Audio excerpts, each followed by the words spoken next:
শাসকের দপ্তরে মনোনয়নপত্র জমা দিলেন সিতাই বিধানসভা কেন্দ্রের বিজেপি প্রার্থী আশুতোষ বর্মা। শনিবার গ্রেটার নেতা বংশীবদন বর্মন সমর্থিত বিজেপি প্রার্থী আশুতোষ বর্মাকে নিয়ে শহরের বাবুপাড়া এলাকা থেকে মিছিল শুরু হয়। দিনহাটা মহকুমা শাসক দপ্তর চত্বরে এসে পৌঁছয়। সেখানে মনোনয়নপত্র জমা দিয়েছেন। মিছিলে উপস্থিত থাকতে দেখা যায় গ্রেটার নেতা বংশীবদন বর্মন, দলীয় প্রার্থী আশুতোষ বর্মা, দিনহাটা বিধানসভা কেন্দ্রের বিজেপি প্রার্থী অজয় রায়, সিতাইয়ের বিজেপি নেতা দীপক রায়কেও। এদিন সেখানে বিজেপির রাজ্য সভাপতি শ্রমিক ভট্টাচার্যের উপস্থিত থাকার কথা থাকলেও তিনি সেখানে উপস্থিত থাকতে পারেননি। তবে কিছুক্ষণ পরে দিনহাটা এসে দিনহাটা বিধানসভা কেন্দ্রের বিজেপি প্রার্থী অজয় রায়ের বাড়িতে সাংগঠনিক বৈঠকের পাশাপাশি দুই বিধানসভা কেন্দ্রের দলীয় প্রার্থীদের সাথে তিনি সাক্ষাৎ করেন। পাশাপাশি দলীয় কর্মী সমর্থকদের সাথেও সাক্ষাৎ করতে দেখা যায় বিজেপির রাজ্য সভাপতিকে। ইতিমধ্যেই গ্রেটার নেতা বংশীবদন বর্মন বিজেপি সমর্থনের কথা জানিয়েছেন। তারপরেই দেখা যায় কোচবিহার জেলার নাটাবাড়ি ও সিতাই বিধানসভা কেন্দ্রে গ্রেটার নেতা বংশীবদন বর্মন ঘনিষ্ঠ দুই প্রার্থী নির্বাচনী প্রতিদ্বন্দ্বিতায় লড়াইয়ে নামে। সেই জায়গায় দাঁড়িয়ে এদিন সিতাই বিধানসভা কেন্দ্রের বিজেপি প্রার্থী মনোনয়নপত্র জমা দিয়েছেন মহকুমা শাসক দপ্তরে।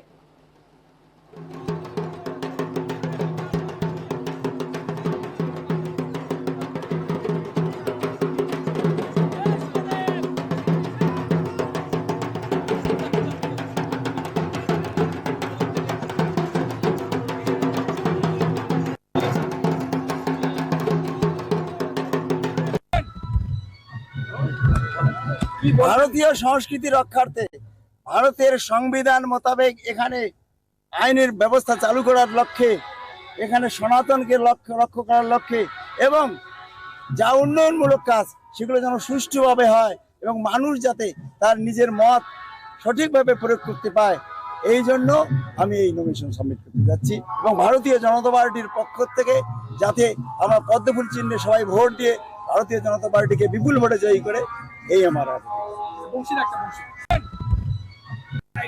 গ্রেটারের জোট বিজেপির সাথে কতটা ফলপ্রসূ হবে এবার ইলেকশন?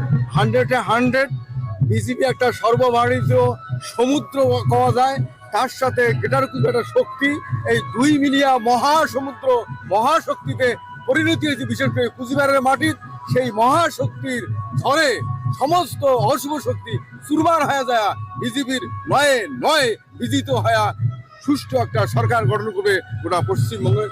এই উদ্দেশ্য নিয়ে আমার প্রার্থী বিজেপি সমর্থিত গ্রেটার কুচবিহারের প্রার্থী নমিনেশন সাবমিট করবে যাবার লাগছে।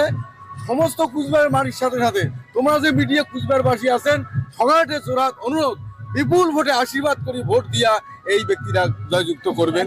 একটা সম্ভাবনা তৈরি হয়েছে যে গতকাল অনন্ত মহারাজের বাড়িতে এক কেন্দ্রীয় মন্ত্রী এবং বিজেপির নেতৃত্বরা গিয়েছিল, সেখানেও কথা হয়েছে, তো একসাথে কাজ করতে কোনো সমস্যা হবে?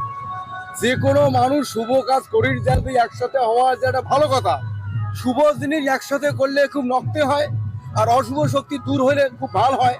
যদি কোনো মানসিকতা থাকে কারণ ভালো কাজ করার জন্য আগে এসে তাকে সাদরে গ্রহণ করা উচিত বলে মনে করুন, এটা ভালো দিক। আপনি বলেন আশুতোষ বর্মা বিজেপির সমর্থনে গ্রেটারের প্রার্থী, কিন্তু উনি তো সিম্বল নিয়ে লড়ছেন বিজেপি। হ্যাঁ, সিম্বল দেখো, সিম্বল একটা জামা স্বরূপ। একটা মানুষ জামা গায়ে দিয়ে বেরোয়, তার সাথে একটা আদর্শ নীতি থাকে। এই মানুষটার তো আইডেন্টিফিকেশনটাই ক্লিয়ার হয়েছে গ্রেটার কুচবিহারের কর্মী হিসাবে। এবারে গ্রেটার কুচবিহারের প্রেসিডেন্ট ছিল। গ্রেটার কুচবিহারের নীতি উদ্দেশ্য সবে আলাদা, সাংবিধানিক মুভমেন্টের লোক। বিজেপি আমাকে যে দুইটা প্রার্থী দিছে তার জন্য আমরা ধন্যবাদ সাধুবাদ জানাই। ইমার মহৎ কাজ করার উদ্দেশ্য বিজেপির, তার সাথে আমাকে দুইটা সিট দিয়া ওরা যে আমাকে সামিল করছে তার জন্য ধন্যবাদ। একসাথে বিজয় হায়া বিজেপির উদ্দেশ্য সফল হোক, আমারও যাতে কুচবিহার মানুষের ভূমিপুত্রের সাংবিধানিক অধিকার আছে সেটাও যেন প্রতিষ্ঠিত হয়, এই উদ্দেশ্যে আমরা একসাথে জোট বাঁধছি। এটাই আমার উদ্দেশ্য। গ্রেটারের হাত ধরে বিজেপি এবার নয় আসলে অবশ্যই অবশ্যই শক্তি দুইটাই সমান, একটা ছোট একটা বড়। বৃহৎ শক্তি হলো বিজেপি আর ক্ষুদ্র হলো গ্রেটার একটা শক্তি। দুই শক্তির মিলনে সর্ব অশুভ শক্তি বিনাশ ঘটবে। আগামীকাল প্রধানমন্ত্রী সভায় থাকছেন তো? থাকার কথা আছে, দেখি। ডাক পেয়েছেন? হ্যাঁ, ডাক পাইছি আর কি।